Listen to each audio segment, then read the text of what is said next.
même la grande cité qui doit venir jusqu'à ce que les fils de Dieu soient placés en position d'adoption. Même le monde dépend de vous présentement. Est-ce que vous le savez? Est-ce que vous le savez?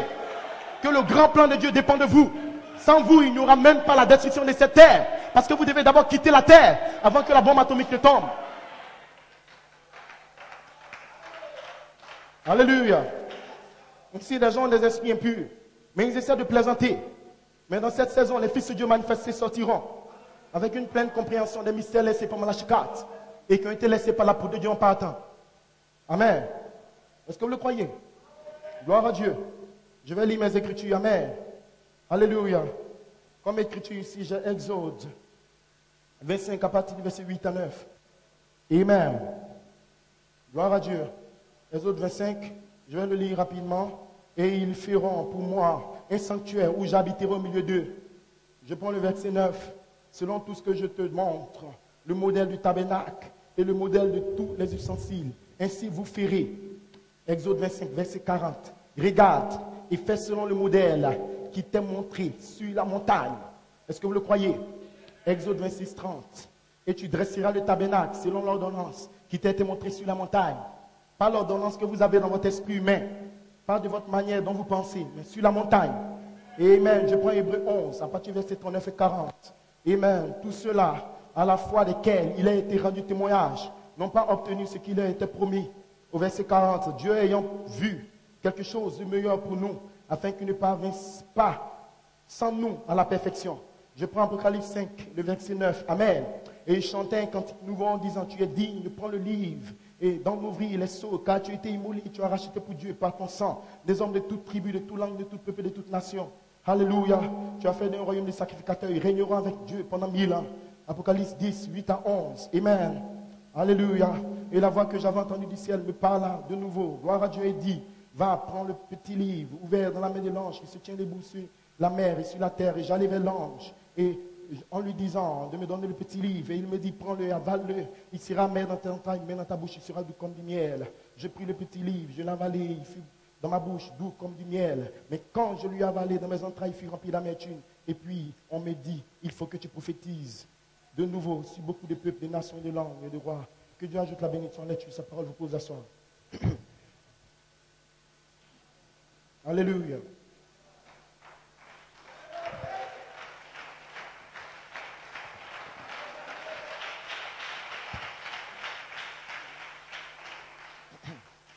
Amen.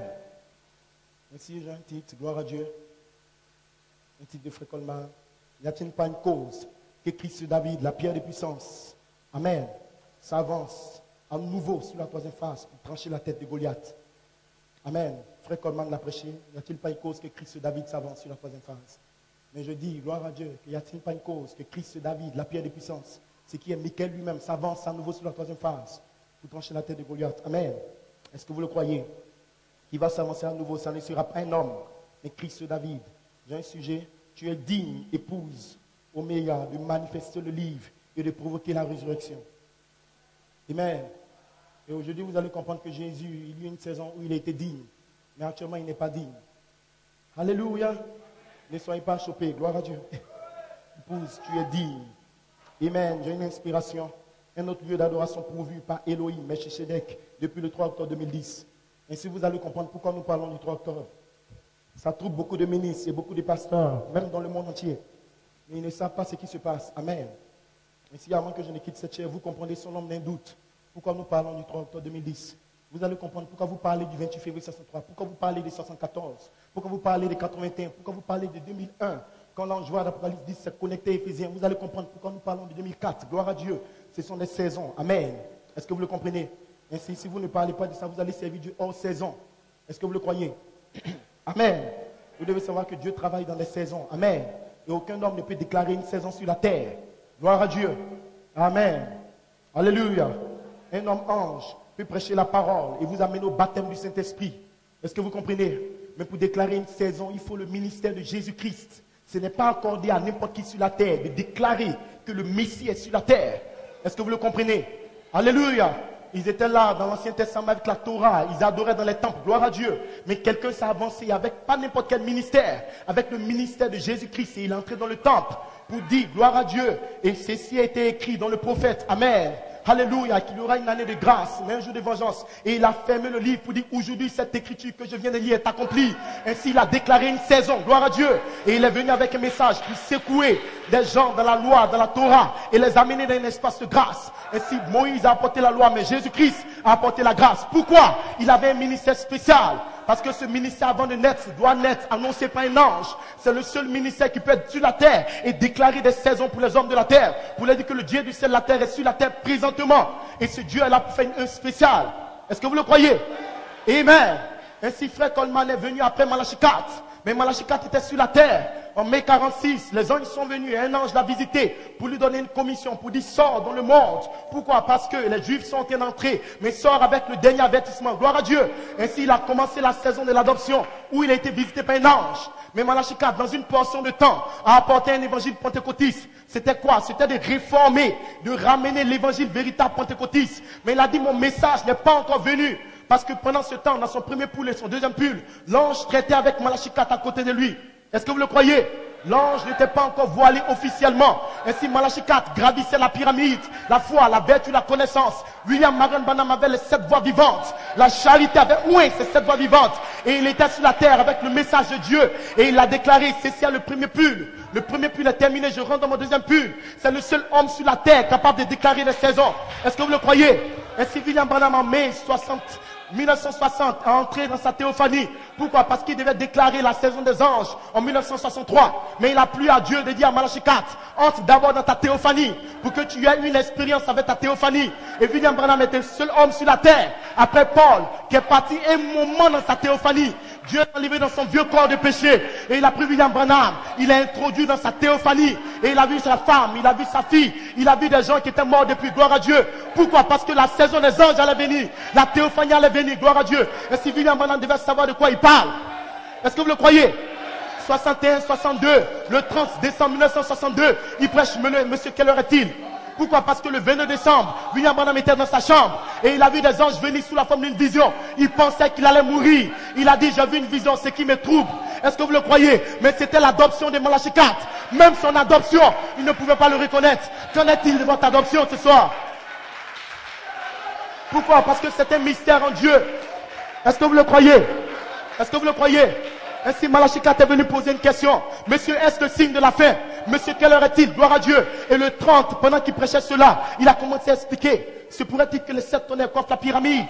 Est-ce que vous le croyez? Malachi 4 était le seul sur la terre à qui Dieu avait confié l'âge de l'église de Laodicée. Il était le seul qui pouvait aller depuis l'éternité parce qu'il avait un don divin prophétique, un don capable d'aller jusque dans les profondeurs d'Élohim et de ramener les mystères qui étaient cachés depuis la fondation du monde. Ainsi dans le cri, il s'est connecté à la plénitude des pensées de Dieu, ce qui est elle et là Elohim lui-même, intervenant dans le cri, et il a ramené votre vie sous la forme de mystère sur la terre. Est-ce que vous le croyez? Alléluia. Il a donné, monsieur, quelle heure est-il? Mais pourquoi il le parle? Parce que Junior Jackson, et vous connaissez l'histoire, il y a eu 6 songes, et William Branham est venu avec une vision. Et vous devez comprendre une chose, que quand le ministère de Jésus-Christ est sur la terre, n'importe quel songe, n'importe quelle vision n'a pas de sens. Même si frère Julian venait avec ses songes et ses visions, et l'écriture sur lui, ça n'a pas de sens. Ça doit d'abord transiter. William Branham prend le songe de Junior Jackson. Si Junior Jackson nous parle de cela, nous n'écoutons pas.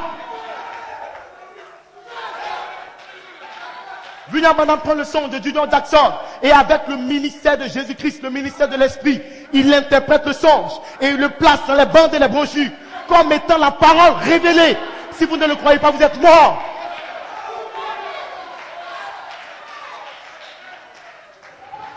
Ce n'est plus un songe, une vision. Mais un ministère s'est tenu sur la terre et il s'est connecté à ce songe. Et il a donné une interprétation divine et il l'a placé dans la parole comme une sémence. C'est pour cela qu'ils ne comprennent pas frère Julian. Parce qu'ils n'ont même pas de révélation. Ils ne savent pas que quand Frère Julian parle, ça ne nous intéresse pas. Il a vu ses visions, ça ne nous intéresse pas. Mais quand la vision, Frère Julian n'a jamais donné sa vision à un homme comme ça. Dieu lui a dit, mon fils, tu diras ces choses à Frère Coleman. Frère Coleman avait le ministère sur la terre. C'est le seul homme qui s'est avancé après Malachie 4 et qui a dit en 74, les 7 tonnerres sont les 7 voies, les 7 âges de l'église, et qui a connecté l'épouse à la révélation des 7 tonnerres. Ce qui était la véritable révélation de Jésus-Christ venu en 74. Le seul homme qui s'est tenu sur la terre. Et Elohim lui a dit, mon fils, je vais mettre une onction sur toi pour t'ouvrir les Écritures, comme je ne l'ai jamais fait pour un homme depuis que le monde est mort. Et tu vas prêcher qui est Elohim, qui ils sont et qui est Satan. Et il a déclaré que le 20 septembre 81, la saison d'Elohim a commencé. C'est le seul homme qui s'est tenu sur la terre en 2000 pour dire que l'ange voit dans Apocalypse 10 se connaître aux Éphésiens. C'est le seul homme qui a dit en 2009 que nous sommes dans la mécanique du troisième pull. C'est le seul homme qui s'est tenu en 2010 qui a dit l'année de mes rachetés est arrivée. C'est le seul homme capable de se tenir le 3 octobre 2010 pour dire la puissance plus élevée. L'écriture sur le mur et sur la terre. Alléluia. Quand la vision de Junal Brunel quitte le Canada et que ça vient à New York et que l'ange voit d'Apocalypse 10 ce qui est le Seigneur lui-même, Jésus-Christ lui-même dans sa forme surnaturelle, venant sous la forme de l'ange, se connecte à la même écriture et qu'il la parle dans les commentaires. Ce n'est plus Frère Julian. Ça n'a rien à voir avec Frère Julian.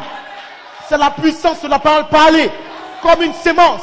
Et le véritable écriture 1007, censé revenir en écho, pour prendre toutes les paroles qui ont été parlées par cet ange et de les recycler à nouveau pour vous, afin que vous puissiez savoir que vous aussi vous serez changés, que vous puissiez savoir que vous serez enlevés, que vous serez transformés.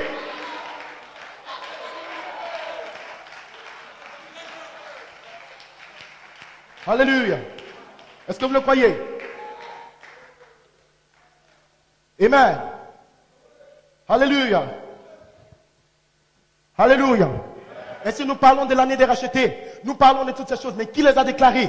Un ministère sur la terre n'est pas un signe, un ange, un ministère confirmé par Dieu. Ainsi, quand nous parlons de l'écriture sur le mur, de la puissance plus élevée, quand nous parlons de ces commentaires, nous savons de quoi nous parlons.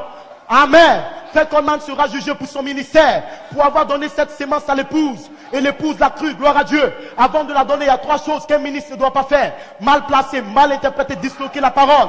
Frère Coleman a pris son temps afin de discerner l'écriture sur le mur. Frère Coleman avait l'ange du Seigneur avec lui. Et ce n'est pas Frère Coleman qui prêche la parole.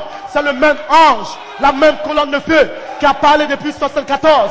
Le même Dieu qui a dit 7 honneurs sur les 7 voies, les 7 âges de l'église. Le même Dieu qui a dit le cri du roi est dans le camp. Le même Dieu qui a dit avant le commencement, au commencement, depuis le commencement. Le même Dieu est descendu sous la forme de la colonne de feu. Parce que vous devez savoir qui est Jésus-Christ. Sinon vous n'aurez jamais la foi. Vous devez savoir qui il est, gloire à Dieu. Parce que c'est Jésus qui donne la foi.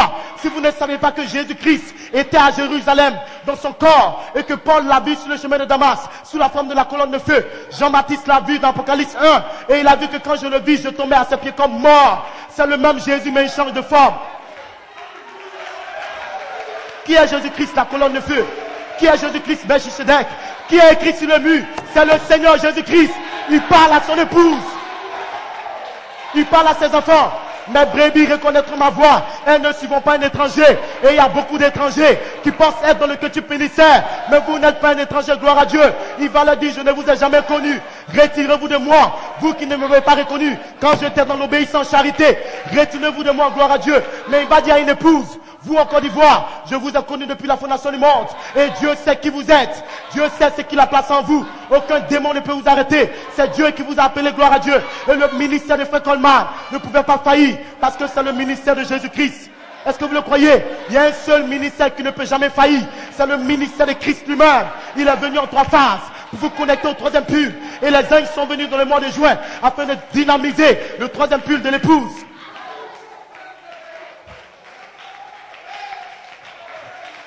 Alléluia. Mais la saison doit changer. Pourquoi? Parce que le ministère de la parole est sorti en 3 phases pendant près de 46 ans. Et le Seigneur a apporté la plénitude de la parole, la plénitude de l'expiation. Tous les missions ont été apportées, gloire à Dieu. Mais dans cette saison, sous la troisième phase, il a plu à Dieu de connecter le ministère de la parole au ministère de l'Esprit. Qu'est-ce que le ministère de l'Esprit? Le ministère des anges. C'est qu'il y a le ministère de Jésus-Christ lui-même, qui peut avoir deux portions, deux niveaux. Parce que Jésus est venu dans son corps et il est œuvré dans un ministère. Mais il est venu dans le ministère de la résurrection, dans une splendide manifestation de 21 ans. Et il a exercé aussi un ministère, le ministère du corps transformé et transfiguré. Est-ce que vous le croyez? Ainsi, dans une saison, le ministère de Jésus-Christ a apporté toute l'ouverture de la parole. Tous les mystères de Dieu ont été parlés par Dieu sur la terre. Mais le ministère de la parole devait se connecter au ministère de l'Esprit pour que vous ayez la dynamique. Pourquoi? Dans cette saison, vous n'êtes pas des pentecôtistes. Je ne prêche pas pour vous sanctifier. Je ne prêche pas pour dire arrêtez ceci, arrêtez cela. Mais je prêche vos noms dans le livre. Parce que l'agneau est descendu. Pas avec une sanctification, mais le mystère de qui vous êtes. Le mystère de vous, caché depuis la fondation du monde. Alléluia. Alléluia. Le 20 septembre 81, il a demandé à Dieu depuis le 2 septembre, Seigneur, comment prêcher le livre de la rédemption? Vous pensez que Frère Coleman ne prêchait pas la parole? Frère Coleman prêchait la parole depuis 64, 63. Mais il a dit, Seigneur, comment apporter le livre de la rédemption? Comment prêcher pour que la dynamique tombe? Oui, pourquoi? Parce qu'il y a des pentecôtistes sur le message. Mais la saison a changé, gloire à Dieu. Parce que le 28 février 63, l'âge pentecôtiste est terminé. Il a dit, le troisième pull va vous appeler. Qu'est-ce que le troisième pull? Les anges. Est-ce que vous le croyez, gloire à Dieu? Ainsi le troisième puits est dans cette salle. Pendant que vous entendez la parole, aucune puissance ne veut résister. Pendant que vous dites Amen, sans sensation, mais le mystère du baptême du Saint-Esprit, l'Esprit de Dieu qui se forme, le germe sémence, la personne de Christ qui descend dans votre âme, vous serez scellés.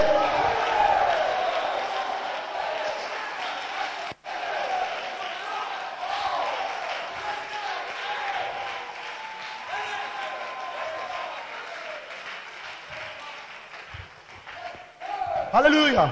Mais vous devez comprendre l'heure, la saison dans laquelle nous sommes, gloire à Dieu. Nous vivons aujourd'hui à 6000 ans du monde.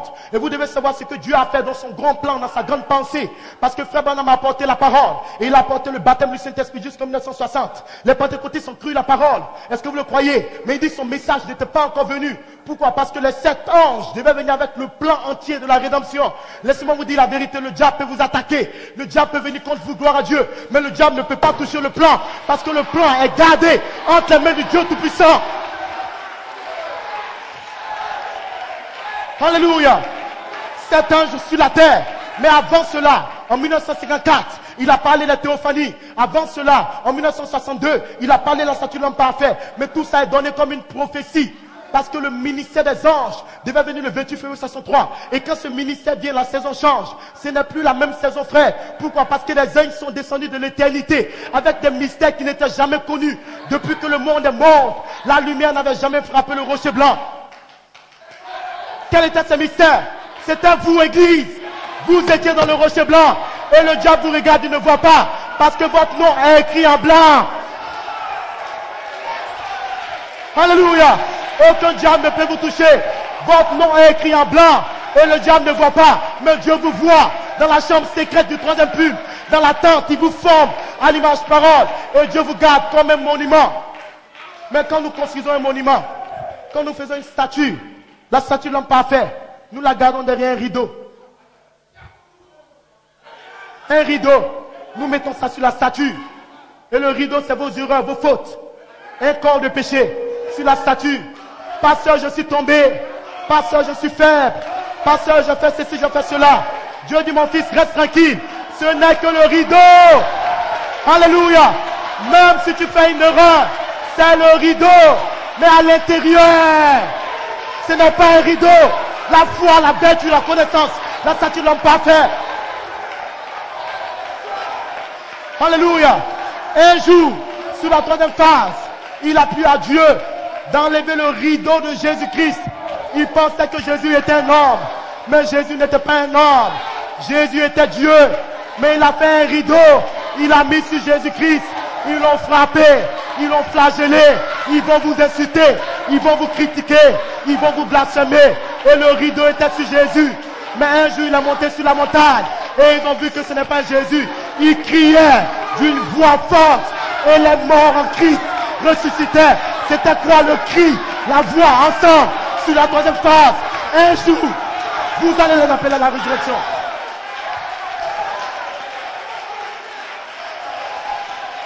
C'était un rideau.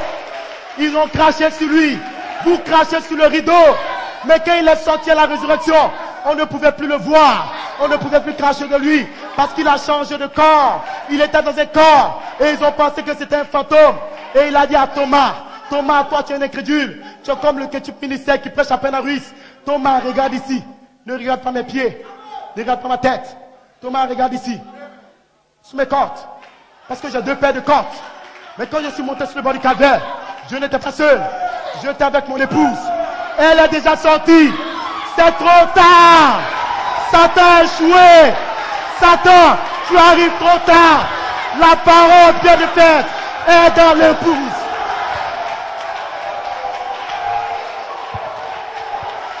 Impossible. Vous avez été baptisé du Saint-Esprit depuis la fondation du monde. Aucun démon ne peut vous stopper. Vous serez adoptés. Sœurs, les anges vous regardent. Paul, il dit criez. Irénée, criez. Allez-y les enfants. Faites combat. Il vous regarde. Vous n'allez jamais faillir. Jamais. Si vous faillissez, c'est que Dieu a failli. Si vous n'êtes pas baptisé du Saint-Esprit, Dieu est coupable. Il est coupable s'il ne vous remplit pas du Saint-Esprit. Parce qu'il a déjà condamné Jésus. Et parce qu'il est mort, il a libéré la vie. Le sacrifice libère la vie du sacrifice du sang. Quelle vie? Jésus était adopté avant de mourir. La vie du sang de Jésus-Christ, c'était le sang de Saint-Esprit. En lui habitait toute la plénitude de la divinité.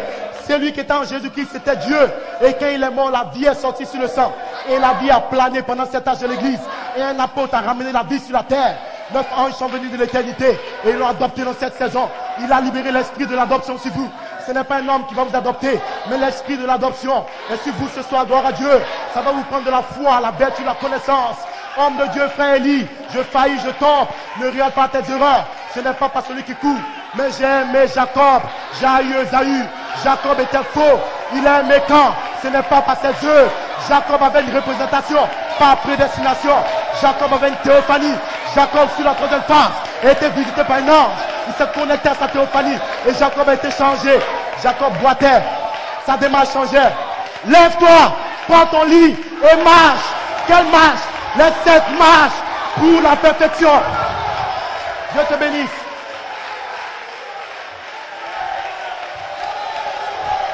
Alléluia. J'ai haï Jacob. J'ai haï Esaü. J'ai aimé Jacob. Il vous a aimé depuis la fondation du monde. À cause de vous, les anges sont descendus. Vous serez remplis. Aucun démon pour vous sceller. Aucun diable pour vous sceller. La puissance doit descendre. Père, tout est prêt. Que le feu tombe. Nous savons de quoi nous parlons. Aucun démon ne peut vous stopper. Un fils de Dieu a été adopté avec le titre incontestable de propriété. Aucun démon ne peut vous sceller. Vous devez être changé.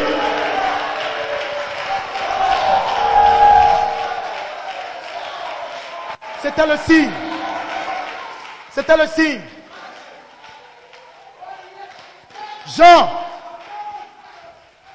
Paul a représenté votre vertu foi. Est-ce que Paul a failli? Il vous a représenté dans la foi. Irénée a représenté la vertu. Est-ce qu'Irénée a failli? Donc la vertu ici ne faillira jamais. Parce que quelqu'un vous a représenté. Martin vous a représenté de la connaissance. Est-ce qu'il a failli? Malachie 4 vous a représenté ici. Est-ce que l'adoption a failli dans Malachie 4? Quelqu'un vous a représenté. Un signe en 3 phases. Est-ce qu'il a failli? S'il n'a pas failli, laissez-moi vous dire une bonne nouvelle. Aucune possibilité. Le ciel et la terre passeront. L'inspiration des 7 honneurs va amener une épouse dans la perfection. La parole est sortie. Elle ne retournera pas vide. Il aura une épouse sans tache ni ride en Côte d'Ivoire.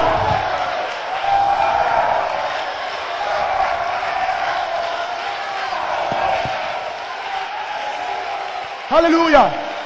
Nous ne nous posons pas de questions. Pourquoi Dieu l'a dit?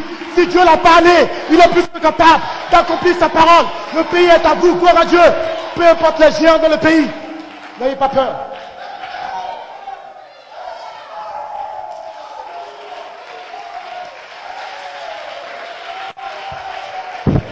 Alléluia, alléluia, alléluia, alléluia. Nous ne croyons pas la foi. Et nous savons que les anges sont là. Quand la saison des anges vient, c'est la saison de l'immortalité. Il a plu à Dieu de revenir en trois phases, de prendre votre nom dans la section naturelle, la section du péché, la section des critiques, la section des membres d'église. Et il a transféré vos noms dans la section éternelle. Qu'est-ce que la section éternelle? Elohim, le Saint-Esprit, le Saint-Arc-en-Ciel venant depuis le dos du livre. Et un apôtre de Dieu confirmé en trois phases. C'est connecté à la grande fontaine d'amour. Et il a ramené vos noms sous la forme de sémences. Raison pour laquelle cette inspiration ne reconnaît pas n'importe qui. Si vous le croyez, sachez que ce n'est pas vous. Le croyant en vous, c'est la parole en vous. C'est lui qui dit Amen. Est-ce que vous le croyez? Sœur, vous avez déjà un corps. Votre corps a de longs cheveux. Un jour, vous n'aurez plus de le salon de coiffure. Un jour, vous n'aurez plus de problème de sexe. Un jour, le corps mortel sera détruit. Votre corps vous attend parce que vous avez une théophanie. Je demande de vous préparer une place. Tous ceux qui ont leur place ne failliront jamais.